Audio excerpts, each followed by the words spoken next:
All right, guys, the second portion, the night before. Running Deer sat on a hill. Okay, so this is the name of our main character, Running Deer. Sat on a hill under the countless stars that lit the night sky of the Great Plains.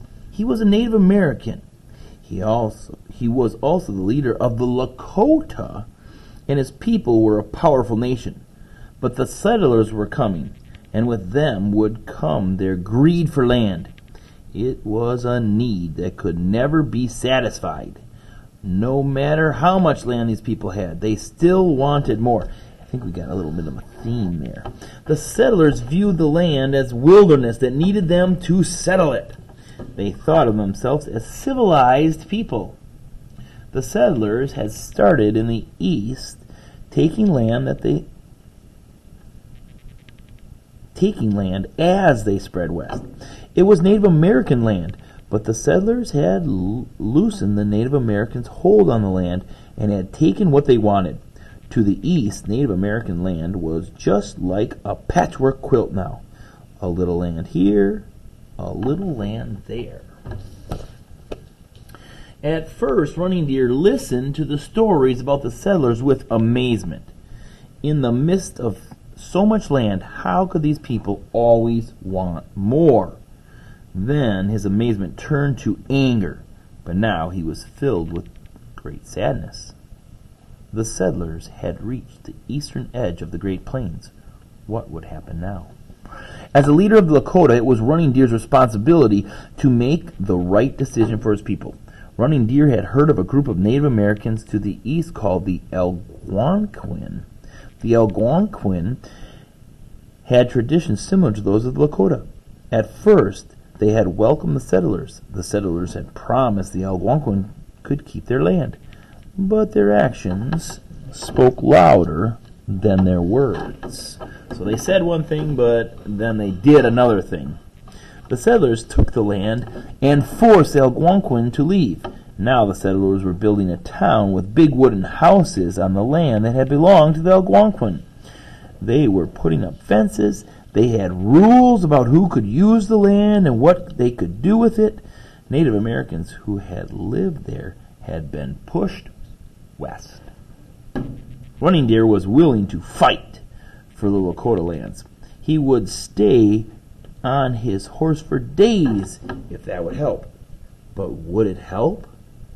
There were so many settlers, and the settlers had better weapons. Was it better to give up the land so his people might live in peace, or is it better to fight for what was theirs?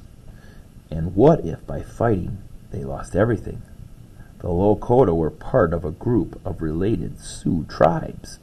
Tomorrow was the great council, when all the Sioux chiefs would talk it over. Sitting here alone tonight, Running Deer did not know what the council would decide, but he did know that, for his people, life would never be the same after the settlers. All right, question number 11. You have your answer keys available. What is the main problem in this passage? Settlers broke their promise with the Algonquin. Settlers were about to take over the Lakota's land. Settlers took over the Algonquin land and pushed them west. Running Deer does not have anyone to help him with his difficult decision. All those things sound like problems. The main problem, the whole story. Now be careful about this Algonquin. We know we talked about them a little bit. However, it was Running Deer's thoughts about these things that were in the story. And so the main problem that he was contemplating on this hill late at night was which one? So don't pick A or C. Number 12. Which word from the passage has a negative connotation? Greed, horse, life, promise. Negative connotation. Number 13. What is the theme of this passage? Promises are never broken. A new neighbor is a new friend. It is difficult to know how to deal with change. The future is always bright if you have the right plan. Read these sentences from the passage. The settlers viewed the land as a wilderness that needed them to settle it. They thought of themselves as civilized people. Which word has a connotation most similar to that of civilized? Would that be abandoned, educated, promised, or rude? Civilized. Number 5. Which of the following best supports the theme? People do not always respect others who are different from them. Native Americans were always ready to fight for their land. The Lakota and the Algonquin did not have much in common. The settlers should have left the Great Plains as wilderness.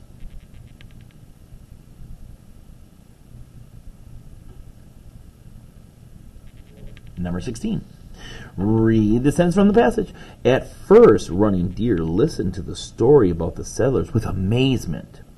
The author uses amazement instead of admiration to emphasize that Running Deer was confused, thought the settlers were ambitious, wished his people told stories like the settlers, had a difficult time believing the stories he was hearing.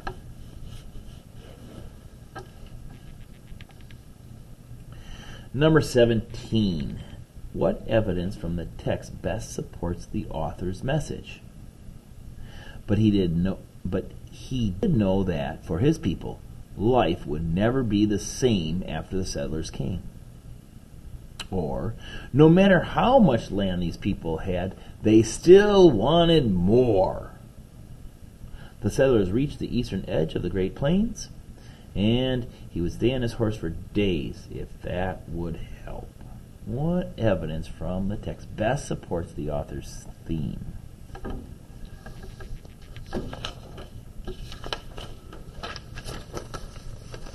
Okay, number 18. It says, read this sentence from the passage. The settlers had promised the Algonquin could keep their land, but their actions spoke louder than their words. The settlers took the land by force and then forced the Algonquin to leave. How does the saying, actions spoke louder than words, reinforce the view of what the settlers did to the Algonquin? It shows how the settlers did not keep their promises. It demonstrates how ambitious the settlers were. It shows how the settlers kept to themselves. It explained that there was a language barrier.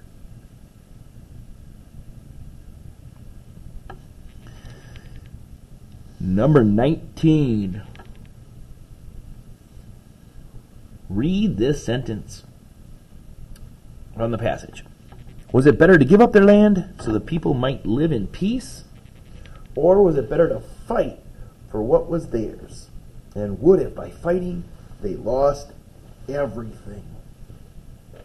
These sentences support the theme by showing how the Lakota were a peaceful people, faced a difficult decision, were ready to risk everything, or were always ready to fight for their land. Number 20. Which word from the passage has a positive connotation? Anger, peace, sadness, weapons. Anger, peace, sadness, weapons. Alright guys, stay tuned for the essay in video number 3.